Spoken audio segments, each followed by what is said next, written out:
지금 우리가 함께 이야기 나눌 소식은 바로 더 센 3대 특검법 개정안이 국회 법사위를 통과했다는 긴급한 소식입니다. 그냥 법안이 통과했다는 단순한 소식이 아니라 왜 더 센이라는 수식어가 붙었는지 그 의미를 함께 짚어보는 게 중요할 것 같습니다. 이 법안이 과연 우리 사회에 어떤 변화를 가져올지, 또 그 과정에서 어떤 갈등과 논쟁이 있었는지 깊이 들여다보겠습니다. 더 세진 특검법, 핵심은 무엇인가요? 9월 4일 더 센 3대 특검법 개정안이 국회 법사위 전체 회의를 통과했습니다.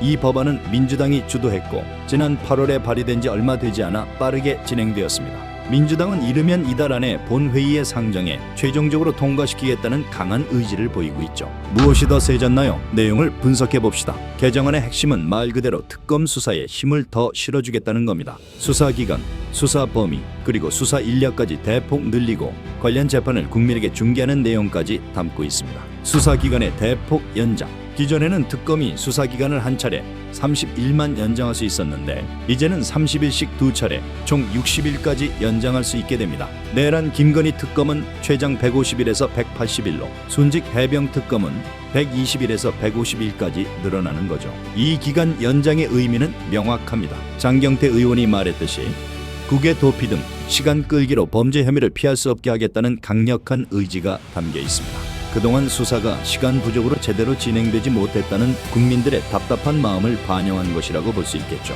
수사 범위와 인력의 대폭 확대, 특히 김건희 특검의 확대폭이 눈에 띕니다. 건진법사 수사 과정에서 검찰의 관봉권 띠지 분실과 수사 은폐 의혹 같은 수사 대상과 관련된 모든 고소고발 사건을 추가할 수 있게 됐습니다. 이에 따라 특검보가 4명에서 6명으로, 파견 검사가 40명에서 70명으로, 파견 공무원이 80명에서 140명으로 크게 늘어납니다.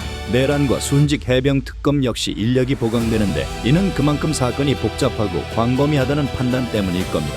진실을 파헤치는데 인적 물적 제약이 없게 하겠다는 의도가 엿보입니다. 내부 고발자에 대한 감면 조항 신설, 수사의 효율성을 높이기 위해 자수하거나 타인의 죄를 고발하면 형을 감경 또는 면제할 수 있다는 조항이 새로 생겼습니다. 이 조항은 내부 정보를 가진 사람들이 용기를 낼 수 있도록 돕는 중요한 장치가 될 겁니다. 이로써 수사에 필요한 핵심 정보가 더 쉽게 확보될 수 있을 것으로 기대됩니다. 관련 재판의 일반 중개, 이번 개정안의 가장 상징적인 조치 중 하나는 바로 재판 중개입니다. 내란 특검의 경우 1심 재판을 의무적으로 중개하고 김건희 특검과 순직 해병 특검은 신청이 들어오면 특별한 사유가 없는 한 중개하게 됩니다. 이는 국민들의 알 권리를 충족시키고 재판 절차의 투명성을 높여 국민적 의혹을 해소하겠다는 강력한 의지를 보여줍니다. 밀실 재판이 아니라 국민이 직접 지켜보는 열린